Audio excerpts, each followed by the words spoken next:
Thank you very much, Wycliffe Okech. We are coming to you live from Marigat Secondary School, which is the Tallying Center for Baringo South constituency, where the counting and verification of votes is currently underway here, just a few hours after the polling stations were closed around 5 p.m. Just to bring you up to speed here is that the presiding officers are arriving from various polling stations across the constituency, and of course they are accompanied by sealed ballot boxes here, and of course with security officers. And this is what is happening here. They are handing over their ballot boxes to the presiding officer here, and the process is very calm and orderly and fully monitored, of course, by the party agents and election observers. Earlier today, the by-election was marked by very low voter turnout across Baringo South and, of course, other constituencies in the county. Many polling stations opened at about 6 a.m., but queues were very short for most of the morning. A notable example was Kaimalel Primary School in Mochongoi, where the UDA candidate Vincent Chemitei did vote there.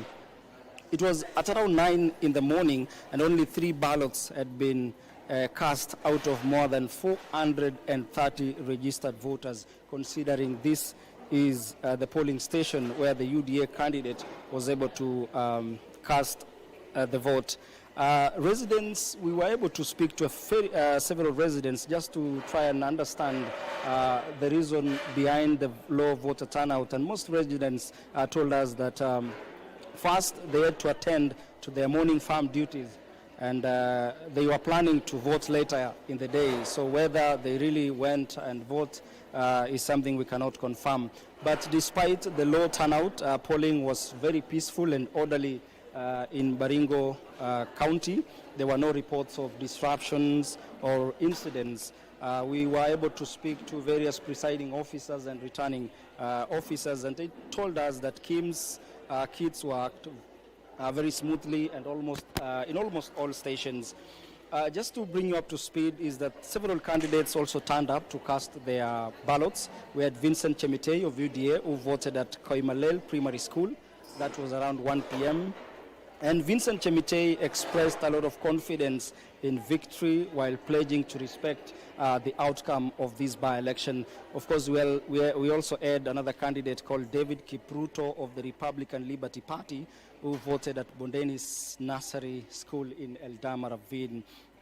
Now, what is happening here is that the election has entered in its most sensitive phase, which is now the verification and tallying of votes from polling stations before final constituency results are announced. The IBC returning officer here is expected to give frequent updates periodically, definitely, as results are verified.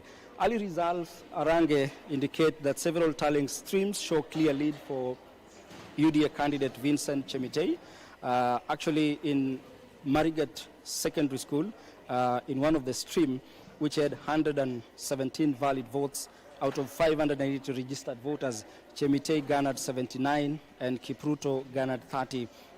In another stream, we had 108 valid votes. Chemitei got 71 and Kipruto got 30.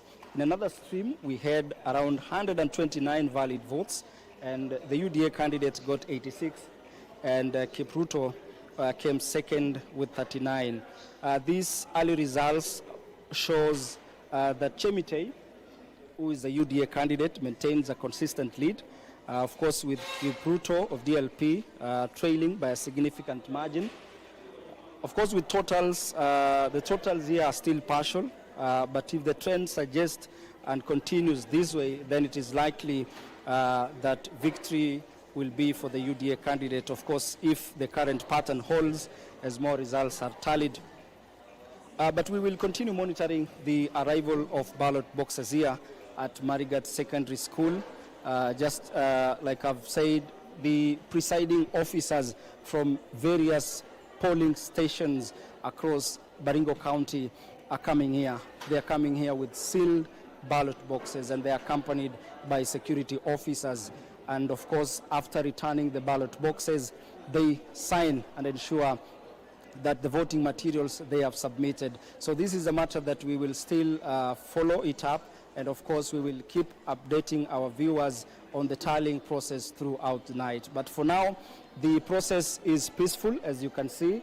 It is orderly and most definitely transparent. Reporting from Baringo South constituency, I'm Ben Chumba.